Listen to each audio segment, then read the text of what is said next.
teman-teman, akhirnya kita sampai pada video yang ketiga ya. Nah, ini membahas masih di tahap awal dalam pembentukan kelompok di konseling kelompok, khususnya di tahap yang ketiga, di mana tahap ketiga ini challenging begitu ya. Challengingnya seperti apa? Mari kita simak nih, karena di tahap yang ketiga ini merupakan tahap transisi. Ya, transisi dari tadi perkenalan mungkin ada awkward moment, kemudian masih bingung ya antara mau percaya atau ragu-ragu atau memberikan sikap yang seperti apa. Nah, di tahap yang ketiga ini fokusnya adalah untuk mengelola atau mengatasi keseganan atau awkward tadi ya, canggung di antara para anggota. Nah, kita perlu pahami dulu karakteristik dari tahap transisi nih, tahap transisi yang mengantarkan dari perkenalan yang kemudian masuk ke tahap inti di diskusi konseling kelompoknya. Nah, karakteristik yang pertama adalah kecemasan. Muncul kecemasan, ya. Ada pertanyaan-pertanyaan nih yang potensial sekali muncul dalam diri para anggota nih. Kita bisa simak ya bersama-sama nih. Ada pertanyaan-pertanyaan apa? Nah, apa iya sih anggota kelompokku itu benar-benar mau memahamiku dan peduli mengenai kondisiku? Gitu. Kemudian saya nggak tahu nih, saya bisa in group atau enggak, saya bisa gabung nggak di dalam kelompok ini, saya punya kesamaan nggak, saya nggak yakin saya bisa dipahami. Nah, pertanyaan-pertanyaan yang tertera pada daftar ini, nah itu yang menjadikan individu ini berpikir keras gitu ya setelah sesi perkenalan itu ya, barangkali dia mengamati teman-temannya seperti apa, kemudian dia merasa muncul kecemasannya, apakah melanjutkan kegiatan dalam program konseling kelompok ini atau bagaimana ya. Nah, dia itu masih ada kekhawatiran bagaimana kalau saya nanti tiba-tiba menangis atau apa, bagaimana respon teman-teman saya yang lain dan seterusnya. Ada banyak sekali pertanyaan-pertanyaan yang berkecamuk di dalam pemikirannya. Nah, kemudian konselor dalam tahap ini memberikan arahan bahwa konflik itu oke, konflik itu bagus di dalam diri jika ada konflik tadi ya, pertentangan-pertentangan, dan itu dianggap sebagai suatu bahan latihan yang bagus gitu. Kita akan berlatih mengenali dan mengatasi konflik yang terjadi. Konflik itu ketika dia sudah dikenali, diterima, nah maka akan menjadi lebih mudah untuk penanganannya. Nah, penanganan dari konflik ini akan membawa kemajuan pada proses atau pada dinamika konseling kelompok secara keseluruhan. Nah, penting untuk ditangani secara terbuka. Mengapa demikian? Karena sebenarnya kelompok di program konseling kelompok itu kan semacam miniatur dari lingkungan sosial ya. Kalau di lingkungan sosial yang sebenarnya barangkali peserta ini memilih untuk diam, memilih untuk memendam kecemasannya. Nah, justru pada kelompok ini yang bersama-sama menjalani program konseling, nah mereka di-encourage, mereka dikuatkan untuk berani berlatih untuk mengungkapkan apa yang dirasakan, kecemasan-kecemasannya sebagai bentuk ya tantangannya ketika mereka selesai dengan program konseling kelompok ini, diharapkan mereka menjadi lebih ekspresif lagi, dapat mengungkapkan dirinya pada kelompok sosial yang lainnya. Oke. Nah, memang ada perilaku-perilaku di sini karena ketemu sama banyak orang ya, jadi respon orang bisa berbeda-beda dalam menyikapi penyampaian dari kawan di dalam kelompok itu. Ada yang memunculkan reaksi negatif, ada yang oke-oke aja, aman-aman saja. Nah, di situ di antara anggota ini perlu saling mengenali dan juga terutamanya adalah mengenali dirinya sendiri. Ada reaksi-reaksi negatif yang misalnya muncul karena temanku itu sudah banyak bicara, ya udah aku diam aja. Dia lebih memilih menjadi penyendiri dan mengamati saja. Atau sebaliknya, ada orang-orang yang ketika melihat teman-temannya diam aja, maka dia yang menjadi lebih banyak bicara. Nah, hal ini menjadi proses dinamika di dalam kelompok tidak berimbang begitu ya. Terlalu banyak memberikan nasihat kepada teman-teman, terlalu banyak bertanya. Nah, misalnya seperti itu, mendominasi kelompok, dan juga tanpa disadari karena memang perilaku kesehariannya kurang lebih seperti itu, jadi bisa menggunakan ekspresi-ekspresi yang cenderung mengarah kepada sarkasm. Nah, di sini peran dari konselor adalah menjembatani proses belajar perilaku baru bagi para anggota yang terlibat dalam konseling kelompok itu.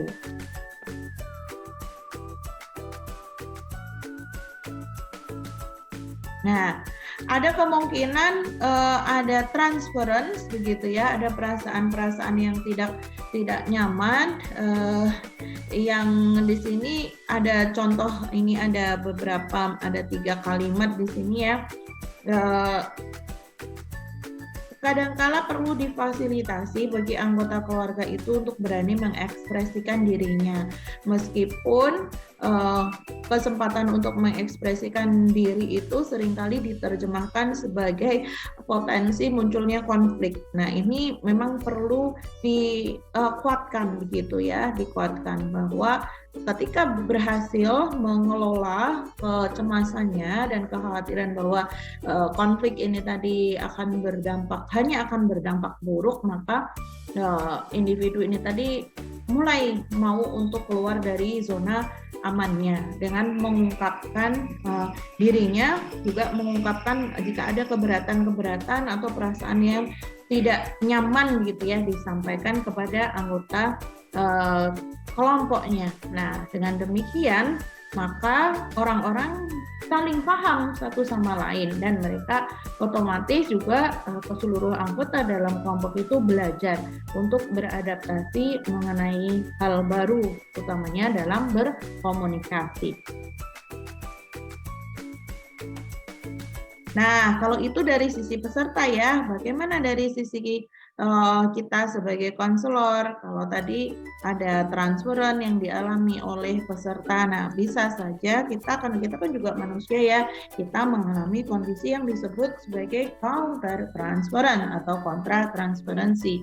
Nah, ya, kita perlu kembali bertanya, merefleksi kepada diri kita sendiri, apa sekiranya yang menyebabkan kita sebel nih pada anggota kelompok tertentu gitu. Kenapa kita tidak bisa mengkomunikasikannya dengan baik misalnya. Nah, jika ada isu-isu personal yang sangat mendalam yang kita rasakan, maka kita perlu juga sebagai konselor nih ya, kita sebagai konselor perlu berkonsultasi kepada supervisor atau atasan kita atau senior kita atau bahkan tenaga profesional begitu, untuk membantu kita menguraikan perasaan-perasaan tidak nyaman tersebut. Jadi di sini teman-teman, saya mau menegaskan bahwa sebagai konselor pun kita tetap perlu mengenali dinamika yang terjadi di dalam diri kita sebagai dampak dari keterlibatan kita dalam kelompok.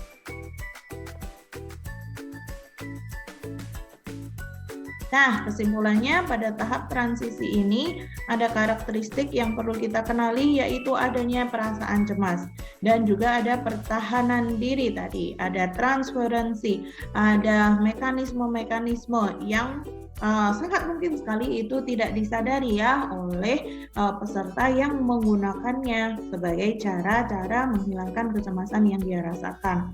Entah itu dengan dia bersikap pasif atau justru sebaliknya mendominasi diskusi dalam kelompok. Nah, di karakteristik ini anggota bisa memunculkan perasaan-perasaan yang beragam ya. Perasaan-perasaan bahwa di sini ya akan muncul lagi dia mempertanyakan mengapa aku mengikuti kegiatan ini dan lain sebagainya. Nah, namun kalau kita melihat dari sisi positifnya, kita bisa menguatkan anggota kita untuk melihatnya sebagai potensi, kesempatan untuk belajar mengatasi konflik dan juga belajar untuk melakukan konfrontasi, ya, tentu dengan memilih cara berkomunikasi yang efektif. Ya. Kadangkala memang peserta menjadi merasa enggan untuk terlibat sepenuhnya dalam aktivitas kelompok. Mereka lebih banyak mengamati saja gitu ya, karena ada ketidakyakinan bahwa anggota kelompok ini tadi benar-benar peduli pada kondisi mereka. Bisa saja anggota kelompok ini juga mengamati ya konselornya nih ngapain ya, kemudian ya konselor ini beneran bisa membantu atau tidak ya, atau malah membiarkan saja ketika ada anggota yang misalnya terlalu mendominasi atau terlalu kasar dalam berbicara. Nah, walaupun demikian, karakteristik yang penuh kecemasan gitu ya di tahap yang ketiga ini menjadi apa ya, menjadi pemicu gitu, pemicu yang bagus bagi anggota kelompok untuk mau belajar, terutamanya bagaimana mengekspresikan diri mereka sehingga mereka lebih didengarkan. Seperti yang saya sampaikan tadi bahwa kelompok ini adalah miniatur lingkungan pergaulan sosial mereka nantinya. Ketika mereka berhasil mengelola kecemasan dan juga potensi konflik yang muncul pada tahap ini, maka mereka akan menjadi lebih yakin lagi dengan kemampuan mereka untuk menghadapi lingkungan sosial yang sebenarnya. Oke, fungsi anggota dan kemungkinan adanya masalah di sini tentu anggota atau peserta ya, peserta kelompok, peserta konseling kelompok ini adalah yang merupakan person in charge ya. Mereka yang bertanggung jawab utuh dan penuh untuk mengenali dan mencoba menangani berbagai bentuk mekanisme pembelaan diri yang mereka lakukan ya, menjadi lebih sadar, menjadi lebih paham gitu bagaimana proses mekanisme pertahanan diri atau pembelaan diri itu tadi berjalan di dalam dirinya ketika merespon situasi sosial yang ia persepsi tidak menyenangkan.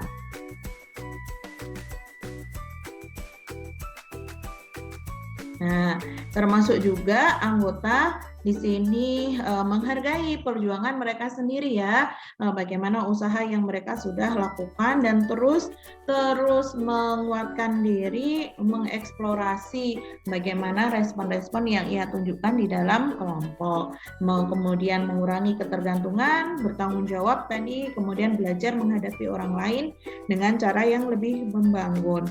Ini adalah tugas dari anggota gitu, bersedia menghadapi dan mengatasi di sini ada apa saja yang terjadi di dalam kelompok. Jadi memilih untuk menghadapinya, bukan lagi menghindarinya. Masalah yang mungkin terjadi ya ada saja, misalnya anggota yang rewel gitu ya, bikin masalah, kemudian menolak untuk mengungkapkan ya, jadi lebih memilih untuk pasif begitu, padahal ada yang nggak sesuai, nggak cocok dengan dirinya, tapi lebih memilih untuk diam saja. Kemudian ketika tidak mampu menangani konfrontasi dengan baik, maka misalnya ada mekanisme pertahanan diri yang dia represif gitu ya, jadi diam aja, dia marah tapi lebih memilih untuk diam aja misalnya, tidak dikomunikasikan. Nah, ini adalah beberapa permasalahan yang mungkin terjadi juga, misalnya terbentuknya klik ya, kelompok kecil di dalam kelompok itu misalnya. Nah, konselor perlu aware ya terhadap perubahan-perubahan ini, sehingga pemimpin atau group leader atau konselor dalam hal ini perlu mengajarkan kepada anggotanya bagaimana cara mengenali perasaan tidak nyaman itu dan bagaimana mengkomunikasikannya, bagaimana bereaksi di iklim kelompok yang mana selama ini dihindari karena itu membuat tidak nyaman begitu ya, dan bagaimana mengelola konflik-konflik yang terjadi di dalam kelompok. Kemudian dalam bentuk perilaku yang bisa ditunjukkan oleh leader di sini adalah memberikan contoh-contoh, misalnya contoh pengungkapan yang pas itu seperti apa gitu ya. Mendorong anggota untuk kembali kepada tujuan awal dan kembali kepada harapan yang diinginkan melalui kegiatan konseling kelompok ini. Jadi sebisa mungkin tujuan dan juga harapan itu tadi dapat terpenuhi begitu.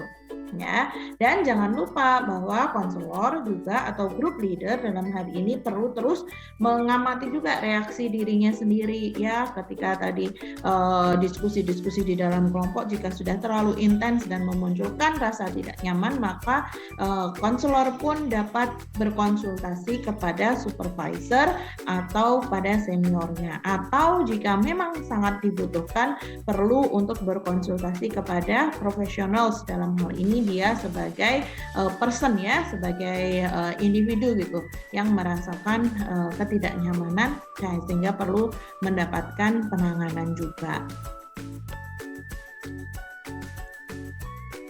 Oke, harus aktif ya di tahap pertama dan di tahap kedua, serta lanjut pada tahap ketiga ini. Memang banyak hal yang perlu dilakukan untuk mempersiapkan kelompok dari sisi anggota atau partisipan dan juga dari sisi pemimpin kelompok. Dalam hal ini adalah konselor kelompok.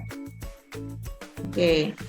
Begitu teman-teman yang dapat saya sampaikan untuk tahap awal pada konseling kelompok. Untuk materi selanjutnya kita akan beralih pada tahap akhir ya. Tahap awal ada 3 tahapannya, yaitu tahap 1 persiapan sebelum kelompok, tahap kedua adalah perkenalan dan eksplorasi, tahap ketiga adalah tahap transisi yang memunculkan potensi kecemasan serta konflik di dalam kelompok.